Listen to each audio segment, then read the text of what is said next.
Man United fans sing sick Joel Glazer chant at protest before Brentford win. Manchester United fans once again banded together to protest the ownership at the club but were heard signing a sick chant about Joel Glazer. In what was their final home match of the season, they voiced their opinions in extreme fashion. United romped to a well-deserved 3-0 win over Brentford in the Premier League on Monday. But before the game, fans were overheard singing a vile chant against their under-fire owners the Glazers.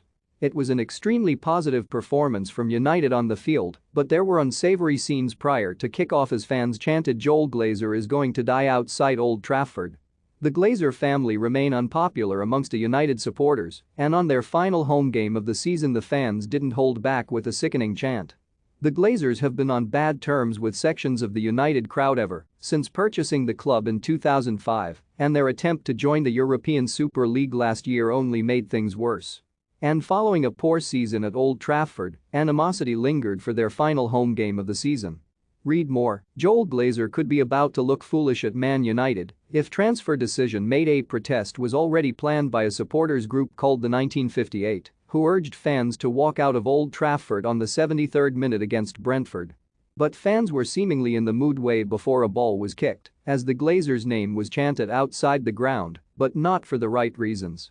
It was the third home match in a row that protests were made by the United fans as they rallied against the owners when facing both Norwich and Chelsea in April. But their hatred has spiked following their extreme chant against the Glazer family on Monday. The original plan put forward by the 1958 was to walk out with 17 minutes to go, as that resembled how many years the Glazer family have owned the club. And they're not the only group to organize protests, as multiple United collectives continue to rebel against the owners. Don't miss Everton star Richarlison launches flare back into crowd in fiery Chelsea clash. News: Man City decide Gabriel Jesus price tag as Arsenal plot summer bid. Report: Real Madrid's unstoppables if Ronaldo returns, Mbappe joins and two others arrive. Opinion: they may have different methods, but they all are working towards the same outcome. And a spokesperson for the 1958 group spoke about how their intentions all align in the end. There's a lot of different groups from within the United fanbase who have had their own ideas of how to do this, a spokesperson told joe.co.uk. Must Manchester United supporters trust the Red Army, all the rest of the match-going fans too?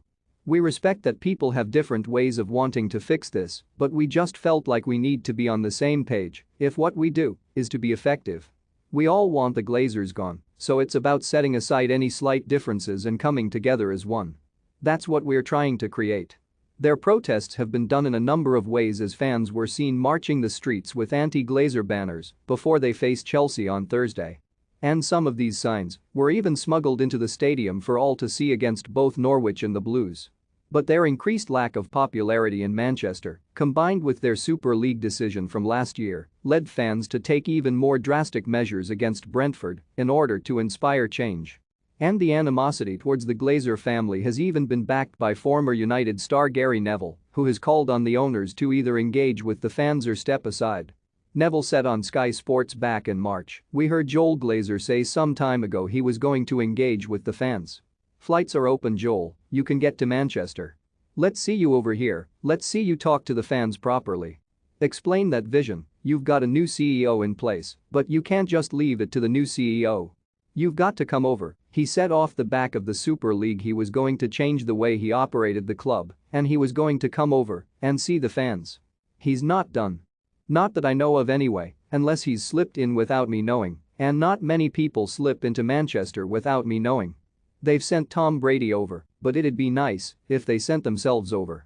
Despite the feeling towards the owners, they're expected to give incoming manager Erik ten Hag a large transfer budget this summer, as the Dutchman is tasked with rebuilding the club. But they are now approaching 10 years without a title and 6 years without a single trophy.